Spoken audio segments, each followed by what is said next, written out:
Hello YouTube, this is Trudy.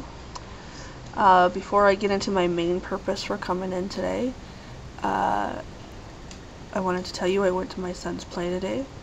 It was a baseball themed play based on the Revolutionary War. It was very cute. It was the Yankees versus the Red Sox. Of course the Yankees win.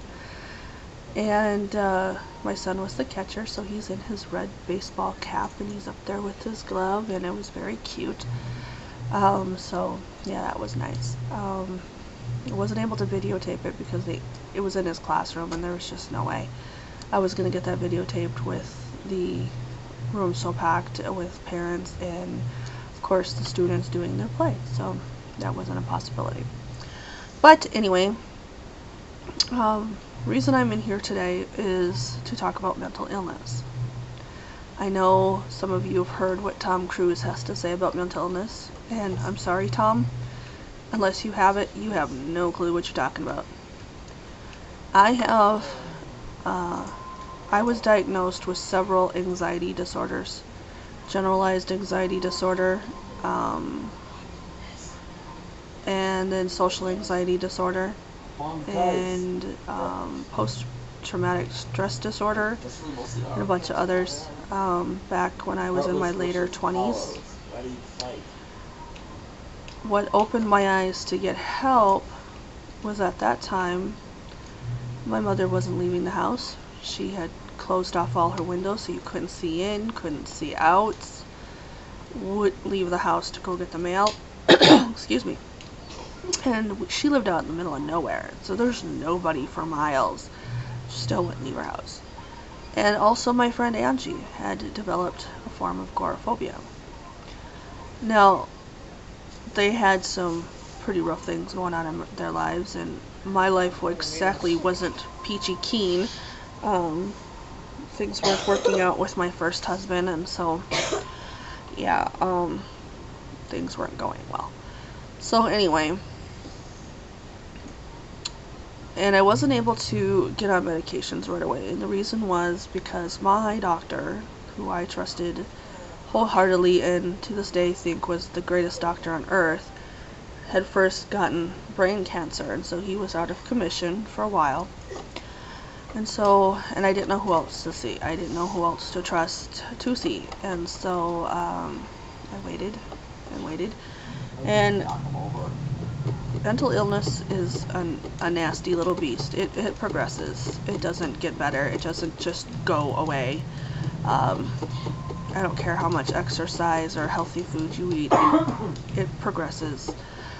And so it got to the point that I wasn't leaving my room. I was still married to my first husband at the time, and he was perfectly keen with me staying in my room, and he could have full run of the house. By this point, he's living in another part of the house, because I was all alone. I was all alone in my room. My door was right off the living room, so the kids would come in and see me, and I would interact with them and what have you. Not a very effective parent, I know. I just couldn't leave my room. And it wasn't until, I would say the early part of my 30s that my doctor had come back on temporary whatever. He came back for a little bit, and I was able to get on Paxil. And Paxil to me is a godsend. It didn't work right away. You know, it's not like you just take a pill and all of a sudden, poof, you're better. It takes 2 weeks before you start seeing any effects from it. It takes months before you really know that your life has changed because of it. And it had. I was able to do things on my own. Was able to break away from a very horrible relationship that I had with my first husband. And I had stayed stuck with it because he was the one taking care of me. I couldn't do anything, so how could I leave him? But that slowly changed, and with the help of my now current husband, I was able to break a lot of the thinking and to do a lot of stuff for myself, which was great. I can't say that it's 100% better. I don't think there's enough meds out there in the world to make me completely whole again, but it's tons better than it was. Sometimes I can't leave the house unless somebody's with me, which can be debilitating at times. There are times I can do it. Don't know how I do it, by the grace of God, I guess. Then I go and I do what I gotta get done and what have you, and don't even think about the fact that I have nobody with me. And there's other times that I ain't leaving without someone coming with me. But it's gotten better. It's slowly gotten better. One warning though, if you do get on meds, don't just stop taking them. They make you really loopy. Really, really loopy. But yeah, I wanted to come in here, and I am more than willing to discuss mental illness with anybody. I am not shy about it, as you can see. It is not something to be ashamed of.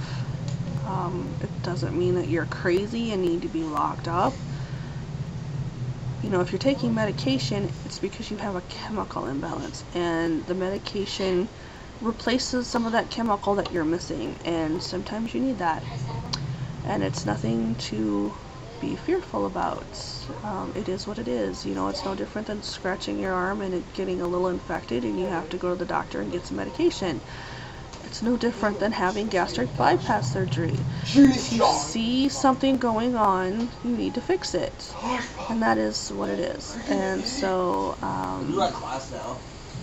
yeah. If you want to talk more about mental illness, please contact me. I will be glad to sit down for hours and talk to you. Other than that, I don't have anything else to talk about. Virginia, I ordered that bottle. It is in the mail and on its way to me. Ha! I have to order another one later in the month for my husband, but I have one on the way for me. Yay! I'm looking forward to it. But yeah, look forward to hearing the rest of your videos. Talk to you later. God bless. Bye.